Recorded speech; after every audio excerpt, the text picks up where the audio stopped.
been 2 hours since the cervix has been thinning. She's having contractions back to back, but they're slowing down. There goes my heart beating, and you are the reason. Nothing during 2020 has gone according to plan, and Miss Graclyn Bay was no exception at all. On March 20th, 2020, I conceived Graclyn Bay. I actually took a Plan B less than 15 hours after, of course, you know what. I would have never guessed that Plan B would fail me, but clearly it did, which is a blessing tenfold. Just to be with you and fix what I broke. Graclyn was actually due December 12th, and we went ahead and scheduled an induction for December 4th, but plans changed again, and I actually had to be induced the night of November 30th due to my fluid levels being very low. All I wanted was to have a December baby since I already have Leander Cove as a November baby, but Graclyn did not want to wait for December. I labored for 2 hours, and that was it. We started my induction at 7:45 p.m. on November 30th, and I had a baby in my arms at 10:37 p.m. on November 30th. The medicine my OB gave me to begin labor was, I think it was called Cyutec, and it's supposed to start contractions 30 minutes after it's sucked inside of you, and it did, but they became full force at the point my nurse said that she thought she was going to have to give me a shot to help slow down the contractions. By the time I was able to get up out of bed, the first thing I did was went to the bathroom, and y'all, I kid you not, I was never able to lay back down again from that point on. I was able to lay down long enough for my nurse to check and see how far I was dilated, and at that point I was dilated to a 6, and it had to have been probably around 10:15 because she immediately called the anesthesiologist because I was in excruciating pain and told him to come on to the hospital. However, he didn't make it. I kept saying when I had a chance to actually talk and breathe that the anesthesiologist wasn't going to make it, but she and everybody else thought that I would make it because my water hadn't broken yet. So she went ahead and stuck one of those puppy pads up underneath me where I was standing, because like I said, I was never able to sit back down. And every time the contraction came, I can never even begin to explain that pain. It felt like something was just going to fall out of my butt, like, to say the least. My nurse, right after she called the anesthesiologist, went ahead and called my OB. He was going to come back to the hospital at 12 a.m., but everything just changed. Just like 2020, everything was forever changing, and Graclyn just was in a rush to get here. Your mommy did so good. There goes my She did so good.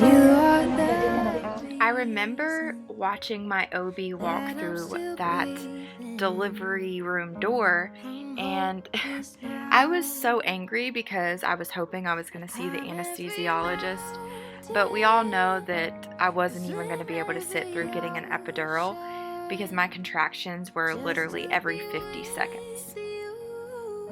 My anesthesiologist did walk through the door almost as soon as my OB made it into the room, and he started talking to me, and I remember I was so zoned out because I was in so much pain, and I remember him just trying to have a full-blown conversation with me, like, have you ever had one of these before, yada yada yada, and I'm like, sir, please shut up and get behind me. And those were my exact words to him was, I don't know, just shut up and get behind me.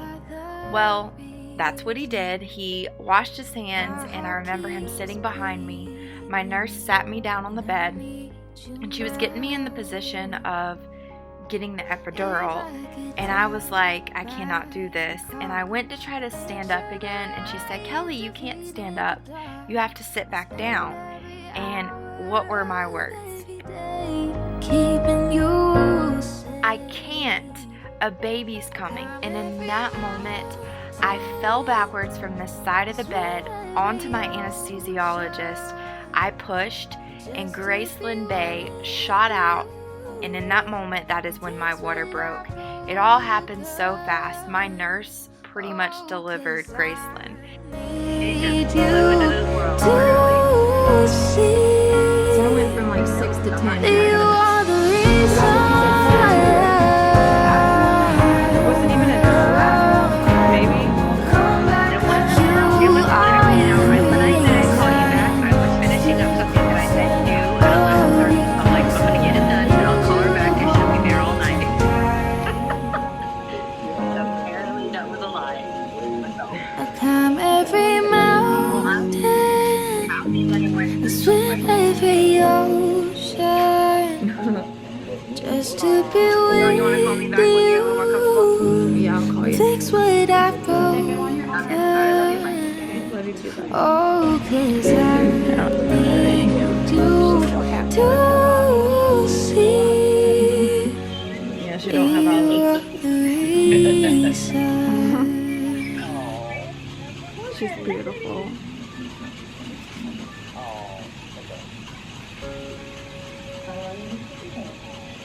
They tried to hand Graclyn to me and was like, are you ready to hold your baby? And I remember shutting my eyes so tight, and I was like, no. And then finally I opened them and I grabbed her, and I'm gonna attach the picture because it's just priceless. The moment that I saw her, it was like the Lion King. I'm losing sleep. Please come back now. There goes my So the moral of the story is to always expect the unexpected. There is no guarantee in life, but everything happens for a reason. So with that, welcome to the world, Graclyn Bay. hopeless now. I'd climb every mountain and swim every ocean just to be with you and fix what I broken. Oh, 'cause I need you to see that you are the reason. 2020 was one of the hardest years of my life. I lost some, but I gained a lot. Seasons of life were forever changing throughout this year. My dad was actually hospitalized in July with septic shock and meningitis, with respiratory failure and aspiration pneumonia. He has been in recovery ever since. My mom as well has had her continued heart problems that have also caused her to be in the hospital since September. The dark, I spend every hour of every day keeping you. Since having only a small family and a select few friends through a peculiar pandemic, every plan we made, a new challenge would always surface. Just to be with you. Hey, baby. Fix what I broken. Wait a minute. 'Cause I need you My to see. Be careful.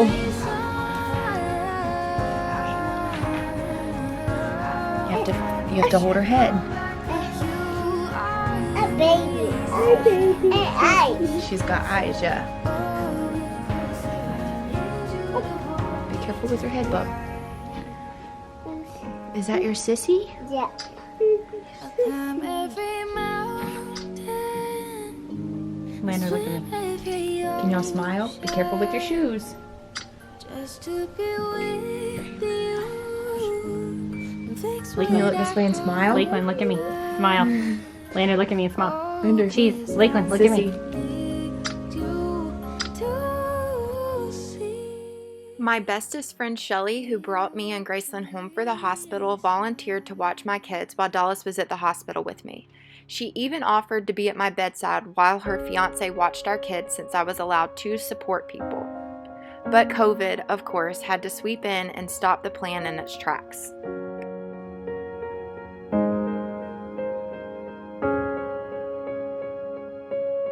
There goes my heart. As we would try and reach to some of our closest friends, unfortunately, due to the pandemic, it continued to lead to dead ends. I'm losing sleep. Please come back now. However, God truly has an unimaginable way to send His angels in our worst messes. He sent Sarah, one of my bestest friends at work, to attend to my bedside so that I wouldn't have to deliver alone. In spite of the unforeseen circumstances, the setbacks and disappointments, even our most chaotic messes, our plans never go according to our own, but according to God's. God sent me and Dallas another true tiny angel that I pushed into this world on November 30th at 10:37 p.m., weighing 6.4 pounds and being 19 inches long. Graclyn is a true image of God's grace. You are the reason. All three of these babies right here, Lander Cove, Lakeland Sky, and Graclyn Bay, are my reason for living. My heart keeps bleeding, and I need you now. If I could turn back the clock, I'd make sure the light defeated the dark. She is truly worth every drop of rain and every drop of pain 2020 has brought. Thank you, God, for giving me my Graclyn Bay.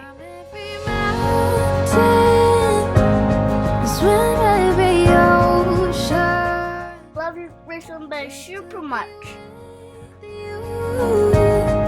Fix what I broke. Love you, Super Bay. I love you, Super Bay. You are so loved, sweet girl. So, so loved.